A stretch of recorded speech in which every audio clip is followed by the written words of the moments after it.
Alright Amazon sellers, in this video I'm going to share with you a very interesting topic, drop shipping versus Amazon FBA। अब मैंने बहुत बार video में comments देखा है जहाँ पे काफी लोग मुझे पूछते हैं विरल एक वीडियो बनाओ ये टॉपिक के बारे में कि ड्रॉप शिपिंग बेटर है कि Amazon FBA बेटर है, ड्रॉप शिपिंग एग्जैक्टली क्या होता है, क्या हम उसको Amazon पे कर सकते हैं, इज इट गुड और इज इट बैड। नाउ ये वीडियो में आपको एग्जैक्टली बताऊंगा कि ड्रॉप शिपिंग क्या होता है, FBA क्या होता है और मेरे ओपिनियन में क्या बेटर है। सो ड्रॉप शिपिंग के बारे में बात करते हैं। ड्रॉप शिपिंग एग्जैक्टली क्या होती है? ड्रॉप शिपिंग एक ऐसा टर्म है जहां पर बेसिकली बिजनेस मॉडल है जो काफी टाइम से चल रहा है और बहुत पॉपुलर भी है यूएस में और अभी इंडिया में बहुत अच्छा कैचअप हो रहा है। अब पूरे मॉडल में जो ड्रॉप शिपिंग है उसमें इन्वेंट्री का कोई खेल नहीं होता है। सो बेसिकली होता ये है ड्रॉप शिपिंग मॉडल में आपके पास एक सप्लायर है जिसके पास मटेरियल है, आप एक सेलर हो जो आप ये मटेरियल लेके बेच रहे हो और एक पोर्टल है जहां पे ये मटेरियल बिक रहा है। अब जनरली होता क्या है ड्रॉप शिपिंग, अगर आप जनरली देखो तो कैसे होता है, आप एक शॉपिफाई की वेबसाइट बनाते हो, आप वहां पे फेसबुक एड्स रन करते हो, लेकिन आप इन्वेंट्री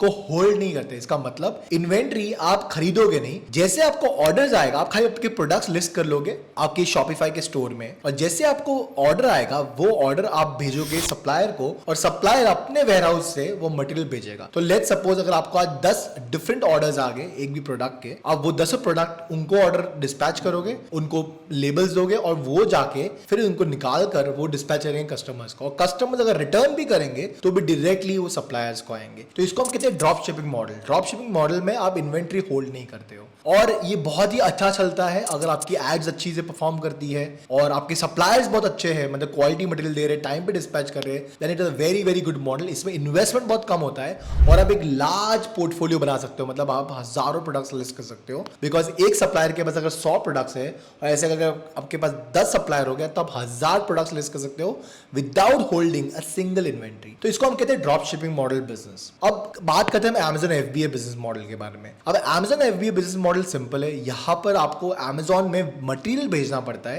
यहाँ पे आपको इन्वेंट्री खरीदनी पड़ती है, होल्ड करनी पड़ती है और इन्वेंट्री लेके आपको भेजना पड़ता है Amazon के वेयरहाउस में और फिर जब ऑर्डर्स आते हैं तब Amazon डिस्पैच करता है। यहाँ पर सबसे बड़ा डिसएडवांटेज जनरली ये होता है कि जब आपके पास इन्वेंट्री है और अगर वो नहीं बिकी तो आपके पैसे लगेंगे।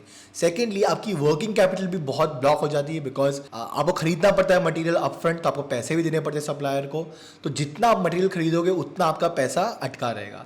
ये दो बहुत बड़े डिसएडवांटेज होते हैं। और तीसरा डिसएडवांटेज ये होता है कि अगर हमारे प्रोडक्ट्स मतलब हमारी इन्वेस्टमेंट के हिसाब से हम प्रोडक्ट्स सिर्फ लिमिटेड ला सकते हैं, आप ला सकते हो 10 20 30 40 प्रोडक्ट, बट और प्रोडक्ट्स बढ़ाने के लिए फास्ट आपको लगेगा और investment. So this is a little bit of a problem, but इसके प्लस साइड्स ये होते हैं कि Amazon आपको पुश देता है, FBA के बाद Amazon आपको रिटर्न्स एक्सेप्ट करता है, जो भी आपका जो सप्लायर करने वाला था वो सारी की सारी चीज़ें Amazon FBA वेयरहाउस वाले आपके लिए कर लेते हैं। Now let's talk about drop shipping with Amazon। अब काफ़ी लोग बोलते हैं कि विरल मैं ड्रॉप शिपिंग करूँ Amazon के साथ। आप कर सकते हो ड्रॉप शिपिंग Amazon के साथ, इसमें सिर्फ एक कंस्ट्रेंट होता है कि जब आप ड्रॉप शिपिंग करते हो Amazon के साथ, Amazon में डिलीवरी कंस्ट्रेंट्स बहुत होते हैं। इसका मतलब अगर आप खुद की वेबसाइट पर बेच रहे हो तो आप 2 या 3 दिन में डिलीवर करोगे तो भी कोई प्रॉब्लम होती नहीं है, बट अगर आप Amazon पे लिस्टिंग्स कर रहे हो और जैसे आपको ऑर्डर आ रहा है और आप उसको 1 या 2 दिन में नहीं डिस्पैच करोगे तो बहुत दिक्कत हो जाएगी। तो आपको सबसे पहले तो सप्लायर बहुत अच्छा होना चाहिए, तब आप ड्रॉप शिपिंग कर सकते हो। सेकेंड, आपको ये याद रखना है कि जो भी सप्लायर आपका शिप कर रहा है उसको ये भी रिटर्न्स करना भी एक्सेप्ट करना इजीली आना चाहिए और उसका भी आपके साथ एक बहुत अच्छा तालमेल होना चाहिए सप्लायर के साथ, जहाँ पे आप उनको बोल रहे हो कि जो रिटर्न्स आने वाले हैं उसका आप कैसे अरेंजमेंट करने वाले हो, राइट। सो ये 2 चीज़ें हो गई आपकी।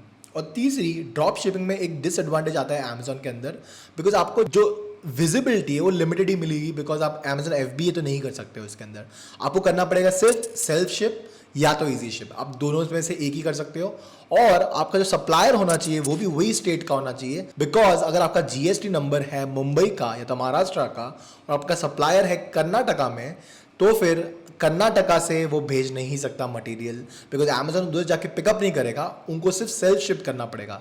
इसका मतलब आपकी जो विजिबिलिटी Amazon पे है वो बहुत कम हो जाएगी, बिकॉज आपके पास सिर्फ एक और एक ही ऑप्शन बचता है कि आपको करना पड़ेगा पर्सनली कुरियर मटेरियल। और बहुत सारे कस्टमर्स जो Amazon पे होते हैं वो लिटरली सेल्फ शिप सेलर से नहीं लेते, या तो वो इजी शिप सेलर से लेंगे या तो वो Amazon सेलर से लेंगे। सो ये डिफरेंस है ड्रॉप शिपिंग का, बट इसमें एडवांटेज ये होता है कि आप एक भी स्टॉक होल्ड नहीं करोगे। एट द सेम टाइम आपको इन्वेस्टमेंट बहुत कम लगेगी और आपका स्किल बहुत होगा। मेरे पास काफ़ी सारे सेलर्स हैं जो ये मॉडल कर रहे हैं, सक्सेसफुली कर रहे हैं, बट वो कस्टमाइज प्रोडक्ट्स कर रहे हैं। इसका मतलब अगर किसी को प्रिंट लगवाना है, किसी को कुछ कस्टमाइजेशन करना है, उस मॉडल में ये चीज़ काफ़ी सक्सेसफुल है। और नॉर्मली इतने प्रोडक्ट्स में अगर आपको रियली स्केल करना है नेक्स्ट लेवल पे, तो मेरे हिसाब से अभी तक मैंने कोई सेलर को देखा नहीं है जिसमें वो 10, 20, 30, 40, 50 लाख की सेल कर रहा है per month with this model. Yes, 20,000, lakh, 2 lakh तक कर रहे हैं with the customise way of doing this. So that's exactly the difference between drop shipping and Amazon FBA. And I want you to write in the chat, in the comments, exactly what are you liking. क्या आपको drop shipping पसंद है, क्या आपको Amazon FBA पसंद है? And I'll see you in the next video. Bye bye.